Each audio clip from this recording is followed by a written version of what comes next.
Transformer की रचना तथा कार्यविधि का वर्णन कीजिए। ये बोर्ड एग्जाम की दृष्टि से वेरी वेरी मोस्ट इम्पोर्टेंट है और ये हर साल एग्जाम में पूछा जाता है। तो पहले इसकी हेडिंग लिखनी है, ट्रांसफार्मर होता क्या है। इसमें आपको लिखना है, ये विद्युत का एक ऐसा साधन होता है जिसके द्वारा प्रत्यावर्ती वोल्टता को कम या ज़्यादा किया जा सकता है। क्या? यह विद्युत का एक ऐसा साधन होता है जिसके द्वारा प्रत्यावर्ती वोल्टता को कम या ज़्यादा किया जा सकता है। आप फिर इसका एक चित्र बनाना।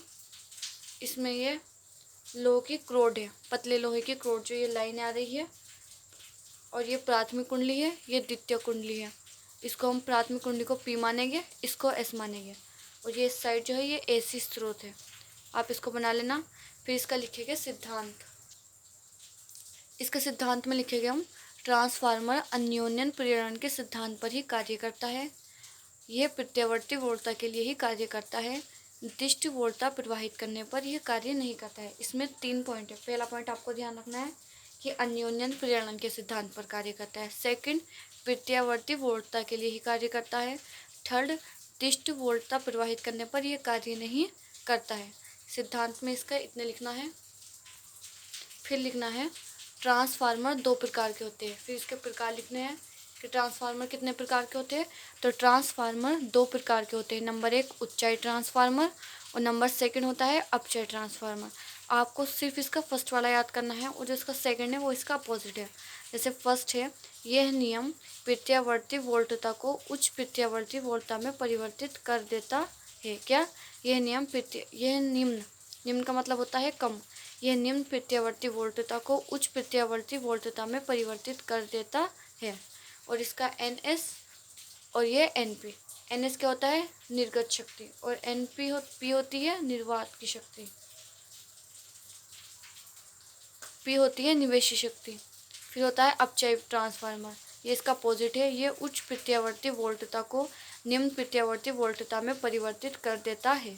फिर NP इस आपके इधर को मान जाता है NS। तो ये P बताया था मैंने आपको, ये होता है निवेशी शक्ति, और S वाली होती है निर्गत शक्ति। फिर लिखनी है इसकी बनावट। जो इसमें बनावट है, जो मैंने आपको ये चित्र बनवाया है, इसकी बनावट की है। पतले लोहे की क्रोट को बनाया जाता है, फिर इनको किससे जोड़ दिया जाता है? वार्निश से जोड़ दिया जाता है। और पहली उसको पतले तांबे, मोटे तांबे की कम वो होती है, फेरे होते हैं, एक में अधिक फेरे होते हैं, और एक को प्राथमिक कुंडली कहते हैं और एक को द्वितीय कुंडली कहते हैं। आपको यही लिखना है इसकी बनावट में। ऐसे बनावट में लिखना है, नरम लोहे की क्रोट को पटली रखकर मतलब बिछाकर रखकर बनाया जाता है। ये पत्तियां एक दूसरे के ऊपर वार्निश से जोड़ दी जाती है। वार्निश होता है चिपकाने का, तो ये पत्तियां एक दूसरे के ऊपर वार्निश से जोड़ दी जाती है। इनमें से एक पर तांबे के मोटे तार के कम फेरे होते हैं तथा एक तार पे तांबे के तार के अधिक फेरे होते हैं। एक पर कम और एक पर अधिक होते हैं। इनमें से एक का प्राथमिक कुंडली तथा दूसरे को द्वितीय कुंडली कहा जाता है। क्या कहा जाता है? इनमें से एक को प्राथमिक कुंडली तथा दूसरे को द्वितीय कुंडली कहा जाता है। फिर लिखनी है आपको इसकी कार्यविधि समझकर। जिस प्रत्यावर्ती वोल्टता का परिवर्तन करना होता है। क्या? फर्स्ट है, जिस प्रत्यावर्ती वोल्टता का परिवर्तन करना होता है, ये फर्स्ट पॉइंट है। फिर सेकंड, उसको सदैव प्राथमिक कुंडली से जोड़ते हैं, जिससे प्राथमिक कुंडली में धारा प्रवाहित होने लगती है, तब चुंबकीय फ्लक्स में परिवर्तन होने लगता है। माना फेरों की संख्या NS तथा NP है। क्या है फेरों की संख्या? ध्यान रखना, NS तथा NP। हमने चित्र में देखो NP और NS माना है। माना चुंबकीय फ्लक्स का कोई लीकेज नहीं है, जिससे दोनों कुंडलियों में समान फ्लक्स गुजरता है। माना किसी ऋण कुंडलियों के प्रत्येक फेरे से बंद चुंबकीय फ्लक्स का मान फाई है, तब फैराडे के नियम से प्राथमिक कुंडली प्रेरित विद्युत वाहक बल। आपको पता होगा फैराडे का नियम होता है E = -N delta phi upon delta T। तो इसमें हमें कौन सा नियम रखना है? फैराडे का नियम रखना है।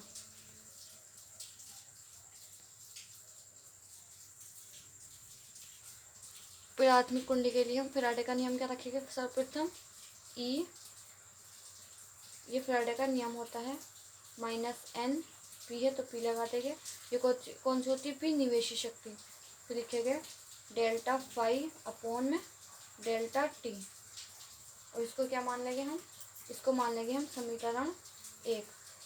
ये कौन सा है? फैराडे के नियम से हमें प्राथमिक कुंडली के बारे में निकालना है। तो EP = माइनस ऋणात्मक NP delta phi upon, upon का मतलब बटा डेल्टा टी, और इसको मान लेंगे हम समीकरण 2।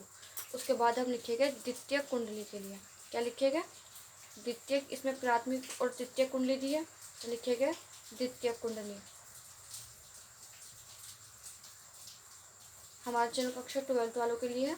यदि आप इस चैनल पर न्यू है तो इस चैनल को सब्सक्राइब करें और इसकी प्लेलिस्ट चेक करें क्लास 12th फिजिक्स की। द्वितीय कुंडली में लिखेंगे हम ई एस, पी की जगह सिर्फ एस लगा देंगे, ई एस ऋणात्मक एन एस, तो ये डेल्टा फाई अपॉन में डेल्टा टी, और इसको हम मान लेंगे समीकरण नंबर 2। फिर लिखेंगे समीकरण 1 व समीकरण 2 से, क्या लिखेंगे, समीकरण 1 व समीकरण 2 से, समीकरण 1 और समीकरण 2 लिख लेंगे, ई पी अपॉन में E S is equal to minus K N P upon में माइनस के एन एस। फिर लिखेंगे delta phi upon delta T, फिर delta phi sorry delta T, देखो इससे ये कट जाएगा, माइनस चिन्ह से माइनस चिन्ह कट जाएगा, तो क्या बचेगा, इधर का ये बचेगा और इधर का ये बचेगा। ठीक है, इतना लिखने के बाद फिर आप लिखेंगे इधर लिखेंगे यदि ऊर्जा की हानि ना हो तो आदर्श स्थिति में, तो E P upon E S की जगह हम क्या रख सकते हैं, V P upon V S is equal to N P upon में एन एस, ध्यान रखना। ठीक है, इतना लिखने के बाद हम लिखेंगे निवेशी शक्ति बराबर निर्गत शक्ति। निवेशी शक्ति बराबर किसके, निर्गत के, तो मैंने बताया निवेशी शक्ति होती है P और निर्गत शक्ति होती है S। और आपको इधर साइड में एक लिखना है कि P बराबर क्या होता है, V इंटू आई, ये आप एक साइड में लिख लेना। मतलब जहाँ P लिखा होगा तो हम वहाँ क्या लिख सकते हैं, VI, तो आप यहाँ लिख सकते हैं V मल्टीप्लाई आई, इधर भी लिख सकते हैं V मल्टीप्लाई आई, इधर P है तो इधर भी P लिख लेंगे, इधर भी P, इधर S है तो इधर भी S लिख लेंगे, इधर भी S लिख लेंगे। तो जब ये P इसके बटे, देखो ये VP ये VS इसके बटे में आ जाएगा, इजिकल टू इधर है IS IP इसके बटे में आ जाएगा। इतना हमें सिद्ध करना था। ये इतना लिखने के बाद ये इसका आंसर है। और इसी क्वेश्चन में या अलग से एक नंबर में पूछ सकता है कि ट्रांसफार्मर की दक्षता क्या होती है और क्षमता क्या होती है, तो वो होती है, क्षमता होती है निर्गत शक्ति अपॉन निवेशी शक्ति मल्टीप्लाई 100। ये ध्यान रखना है आपको। अगर आपसे पूछा जाए कि ट्रांसफार्मर की क्षमता क्या होती है, दक्षता, तो आप लिख सकते हैं निर्गत शक्ति, क्षमता बराबर निर्गत शक्ति बटे निवेशी शक्ति मल्टीप्लाई 100, और निर्गत शक्ति होती है SPS अपॉन निवेशी शक्ति होती है P। यहाँ पर ये कंप्लीट हो गया हमारा चैनल कक्षा 12th वालों के लिए। वीडियो अच्छी लगी तो इसको लाइक करें और चैनल को सब्सक्राइब करें।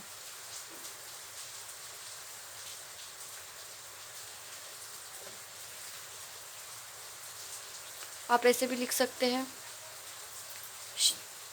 ट्रांसफार्मर की दक्षता अपॉन क्षमता बराबर निर्गत शक्ति बटे निवेशी शक्ति मल्टीप्लाई 100, N बराबर PS अपॉन P मल्टीप्लाई में 100। वीडियो अच्छा लगा तो इसको लाइक करें।